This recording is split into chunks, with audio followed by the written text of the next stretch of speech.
Shalom, saudara-saudara yang terkasih di dalam Tuhan kita Yesus Kristus. Kita baru saja mendengarkan pujian yang berkata bagaimana kita merindukan akan Tuhan, bagaimana kita sangat ingin merasakan akan hadiratnya di dalam seluruh kehidupan kita, di dalam seluruh keberadaan kita. Bapak Ibu yang dikasihi oleh Tuhan, pernahkah Anda bertanya, apa inti dari kehidupan kekal itu? Apakah itu adalah surga? Apakah itu adalah kehidupan tanpa penderitaan? Apakah itu pahala bagi orang benar yang mengasihi akan Yesus? Mari kita dengar jawaban Yesus sendiri dalam Yohanes pasal yang ke-17 ayat yang ketiga. Ketika ia sedang berdoa kepada Bapanya sebelum ia disalibkan.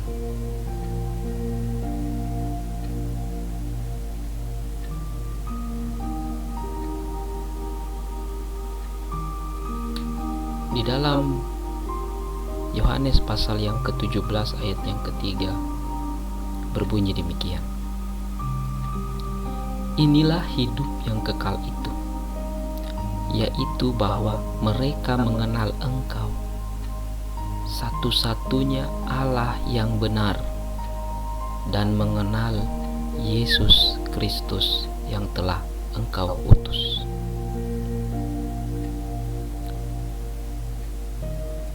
Bapak Ibu yang dikasihi oleh Tuhan, kata mengenal di dalam ayat ini bukan sekedar tahu,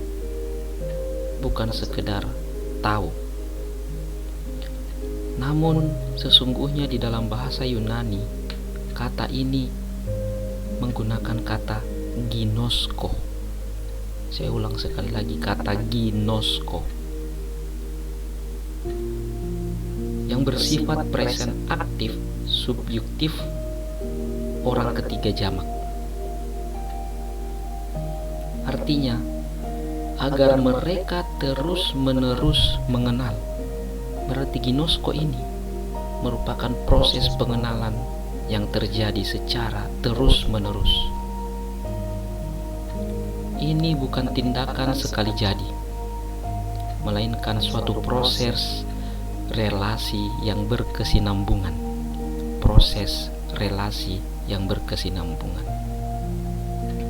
Mengetahui secara intim, dalam, dan eksistensial bukan sekedar mengerti dengan akal atau kognitif kita, Bapak Ibu sekalian.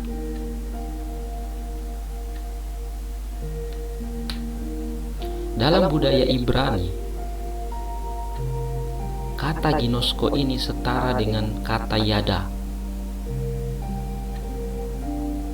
Kata yada ini misalnya terdapat di dalam Kejadian pasalnya yang keempat, ayatnya yang pertama.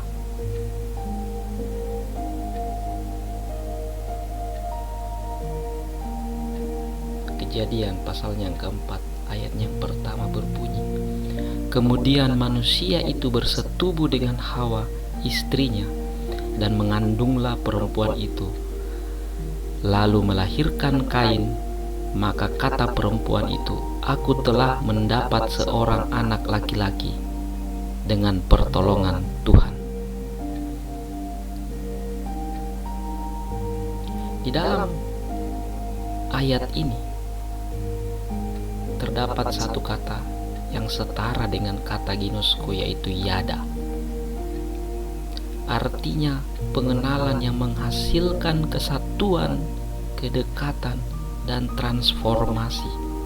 Bukan sekedar informasi, tetapi persekutuan jiwa yang hidup. Yesus tidak pernah berkata, inilah hidup kekal itu, bahwa mereka ikut agama yang benar, atau bahwa mereka taat pada doktrin secara formal. Tidak, bukan itu yang dikatakan oleh Yesus. Tapi ia berkata, mengenal engkau. Kata ginosko berarti mengenal Allah melalui pengalaman hidup.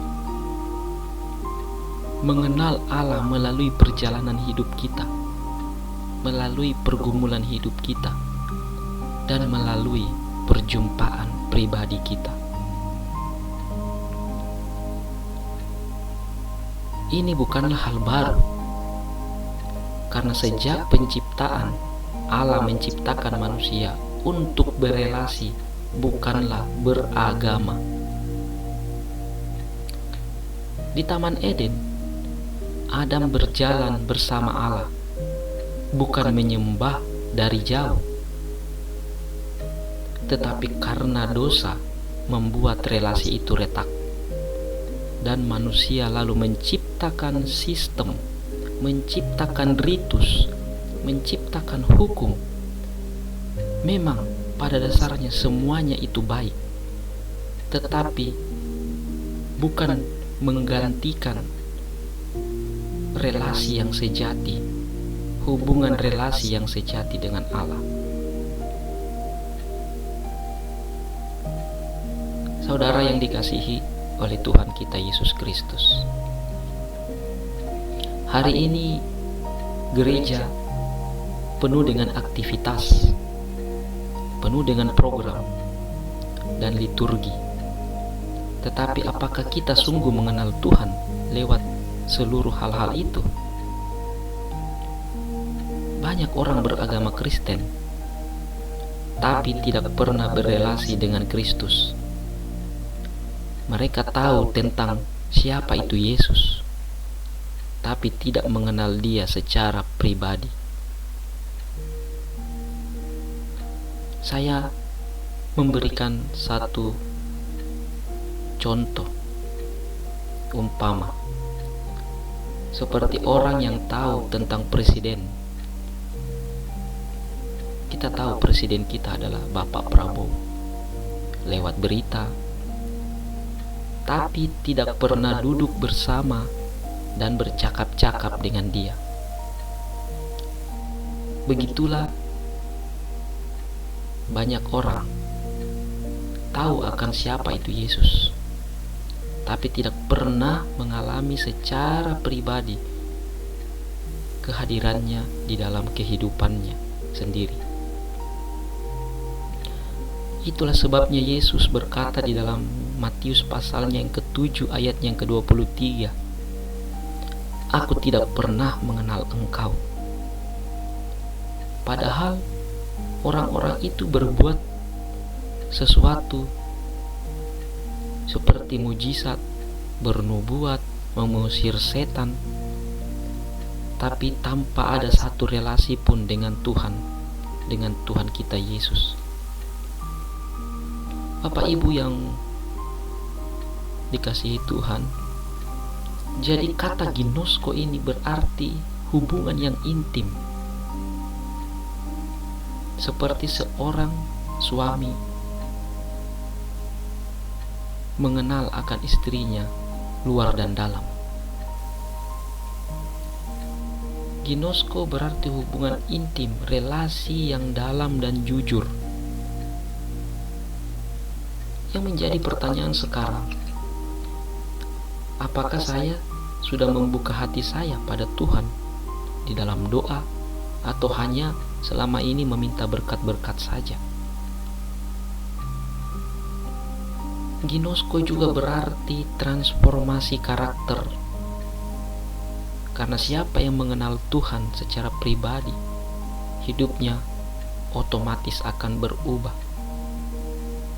Di dalam 1 Yohanes pasal yang kedua ayat yang keempat berbunyi, "Barang siapa berkata aku mengenal dia, tetapi tidak menuruti perintahnya, ia adalah pendusta." Kata ginosko juga berarti kehadiran Tuhan di dalam kehidupan sehari-hari. Bukan hanya di gereja, tetapi saat kita bekerja, saat kita kecewa, saat kita bersuka cita. Ginosko juga berarti berelasi, hubungan relasi yang intim dan pribadi, bukan hanya dibatasi oleh sistem, oleh liturgi yang selama ini kita lakukan di dalam peribadahan kita, baik itu di gereja, baik itu dalam komunitas, baik itu dalam ibadah-ibadah kita. Tapi ginosko merupakan satu relasi yang intim dalam kehidupannya pribadi.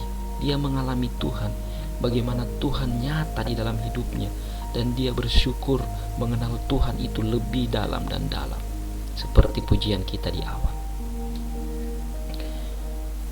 Tuhan rindu untuk kita mengalaminya secara nyata di dalam hidup kita, bukan hanya sekedar tahu di dalam kognitif kita, di dalam pengetahuan kita, tetapi mengalaminya di dalam kehidupan kita hari lepas hari.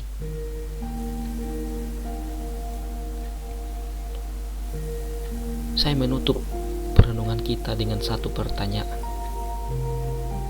Sudah berapa lama kita semua menjadi orang Kristen?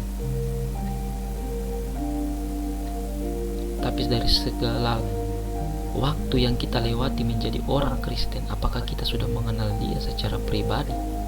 Apakah kita sudah bertemu dia secara pribadi? Apakah engkau sudah mengalami relasi yang dalam dengan dia secara pribadi? Itu yang harus menjadi pertanyaan dan perenungan kita dalam kehidupan kita, Bapak Ibu. Karena hidup kekal itu bukan suatu yang berhubungan dengan tempat, bukan suatu hal yang berhubungan dengan yang bernama agama, bukan suatu hal yang berhubungan dengan peraturan-peraturan agama, syariat-syariat agama.